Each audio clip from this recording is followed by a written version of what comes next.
नमस्कार, आप देख रहे हैं वी टाइम न्यूज। बढ़ते हैं झारखंड की खबरों की ओर।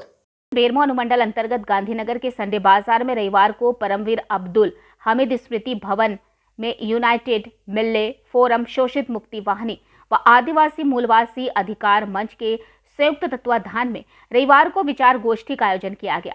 विषय था लोकसभा चुनाव और हमारा दायित्व। रांची से आए लोकतंत्र बचाओ मंच के कार्यकारी सदस्य सिराज दत्त ने कहा कि भाजपा के आदिवासी, दलित, महिला, पिछड़ा, अल्पसंख्यक, किसान व मजदूर विरोधी चरित्र को पहचानते हुए इस बार उसे हराना होगा।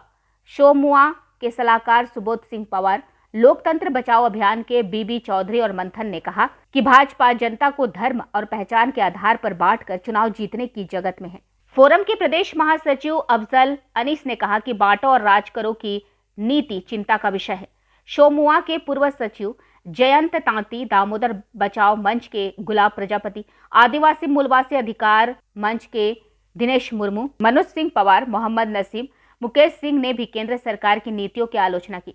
गोष्ठी की अध्यक्षता शोमुआ के अध्यक्ष श्याम मुंडा, संचालन सचिव मुन्ना सिंह व धन्यवाद ज्ञापन ज्योति कुमारी ने किया। इस मौके पर उपस्थित थे सुबोध सिंह पवार, निर्मल नाग, राकेश नायक, प्रदीप चौहान, मोहम्मद शाहबाज, मोहम्मद परवेज, पिंटू तिवारी, हीरालाल टुडू, राजेश हांसदा समेत अन्य लोग उपस्थित थे।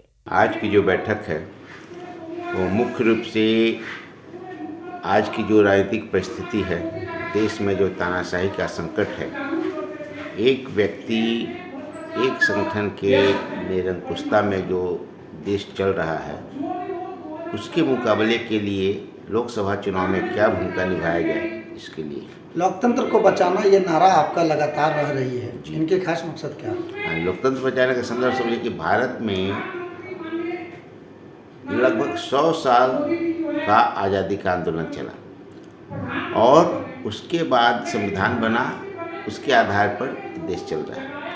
लोकतंत्र यानी हर व्यक्ति का बराबर का महत्व हो, उसके बीच कोई भेदभाव नहीं हो, वो किसी भी पार्टी, किसी भी जाति, किसी भी धर्म का हो, सबका बराबर शासन चलाने में जो निर्माण में भूमिका होती है, सबका बराबर हो और हर व्यक्ति की आवाज़ का, हर व्यक्ति की आकांक्षा का महत्व। गिरिडीह लोकसभा के प्रत्याशी की बात सभा में किया जा रहा है, क्या लगता है यहाँ के प्रत्याशियों को चुनावित करने के बाद आलाकमान उसी को टिकट दिया जाएगा या आलाकमान जो चाहेगा? देखिए, वो तो आमतौर पर संगठनों का, पार्टियों का जो कल्चर चलता रहेगा, उसमें बहुत सारा फेरबदल हो नहीं, लेकिन आज की जो परिस्थिति है उसके हिसाब से स्पष्ट रूप से कहें तो अभी की जो मौजूदा देश की सरकार है उसको हटना जरूरी है और उसके लिए जो भी उसके विपक्ष में प्रत्याशी मजबूत हो, खास तौर पर जो एक गठबंधन के मुकाबले जो दूसरे गठबंधन का हो, उसको देना अभी के जनता का दायित्व है। क्योंकि 10 साल,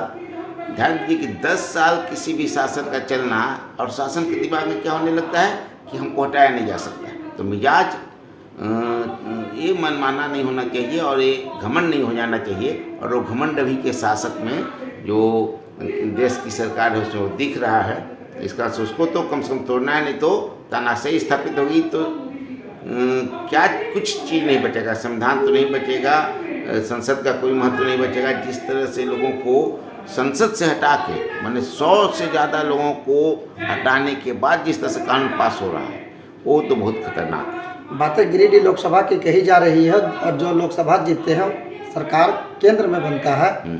आपके हिसाब से अगला प्रधानमंत्री कौन और गिरिडीह लोकसभा की सांसद कौन? प्रधानमंत्री अभी से कौन है ये बोलना ही एक तरह से लोकतंत्र के विरोध में होगा, क्योंकि जो लोग जीतेंगे, जो पार्टी, जो गठबंधन के ज़्यादा लोग आएंगे, उसके हिसाब से वो लोग। आपके हिसाब से कौन हो? वो कहना नहीं चाहिए, सही बात है। जिस तरह से मोदी जी कह रहे हैं कि हम ही बनेंगे, वो कहना ही लोकतांत्रिक है, तना सही। वी टाइम न्यूज के लिए बोकारो थर्मल से अर्चना कुमारी की रिपोर्ट।